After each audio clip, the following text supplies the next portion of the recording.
We're exploring aerial drone photography, how to get the best out of your drone's camera settings, tips, tricks, best practices, and some examples in the field. Here's how. Play tape.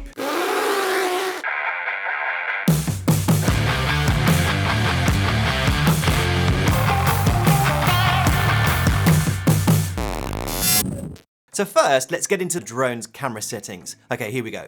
Shoot RAW, ISO 100, fixed white balance, and auto exposure bracketing. What does all that mean? Well, the RAW file format, or DNG, which stands for digital negative, is just better than JPEG. Fact, it captures more pixel information because it's not compressed like a JPEG. You can recover detail in the shadow areas of an image, bring back blown out highlights, and it enables you to manipulate colors in post-production more easily. So if your drone has the ability to shoot RAW, then definitely choose this option. ISO 100. Now this will give you the best possible quality in your image. You only ever really need to go above ISO 100 if you're shooting video footage with your drone in low light conditions. Because drones have built-in gimbals and fly with incredible stability, you can take photos with slower shutter speeds just as if your normal camera was on a tripod.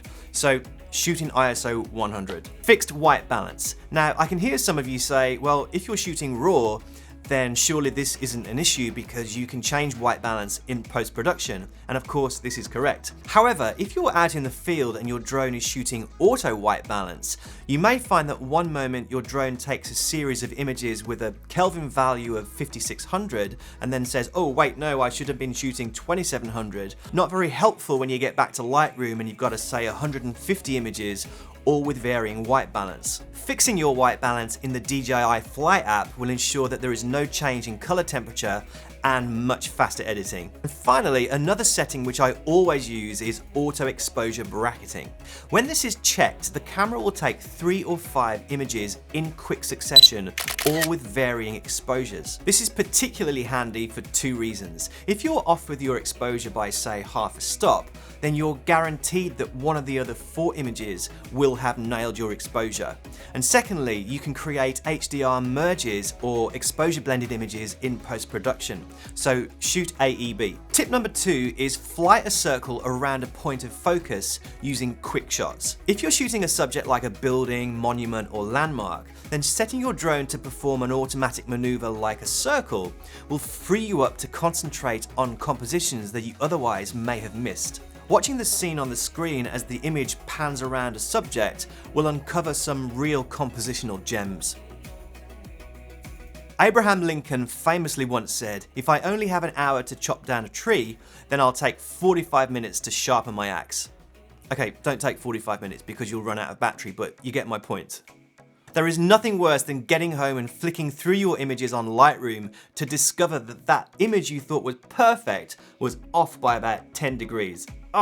Tip 3 is time of day. Now, generally speaking, the best time of day to shoot aerial photos is the first hour after sunrise and the last hour before sunset. This is when the light is at its most dramatic, when the sun is low in the sky casting long shadows. Everything seems more three-dimensional and shapes are more pronounced. Take this example for instance.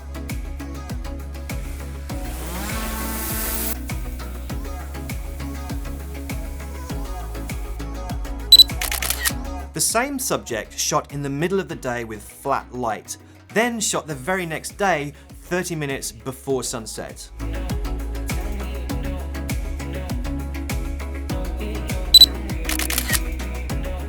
The results are noticeably more attractive. Again, another example of shooting at different times of day can have a huge impact on the results of your images.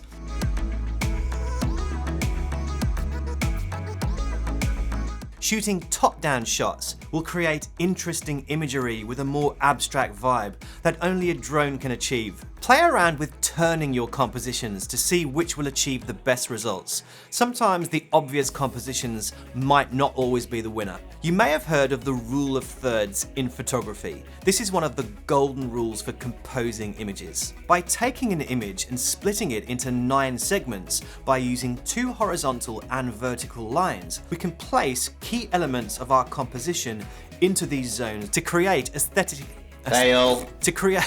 To create aesthetically pleasing photography to the human eye. In drone photography, there is no difference. The DJI Fly app has visual aids like grids, which you can switch on to compose your image in the field.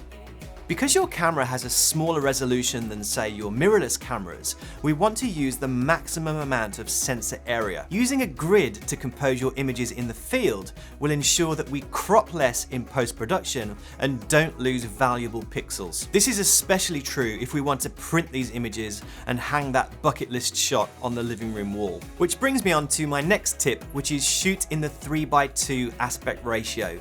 Now you'll probably have two choices to shoot in: 16:9, which is your cinematic wide angle, which you find in your smart TVs watching your favorite Netflix TV shows, or a 3:2 aspect ratio, which is more of a full frame shot, which you find in your DSLRs and your mirrorless cameras.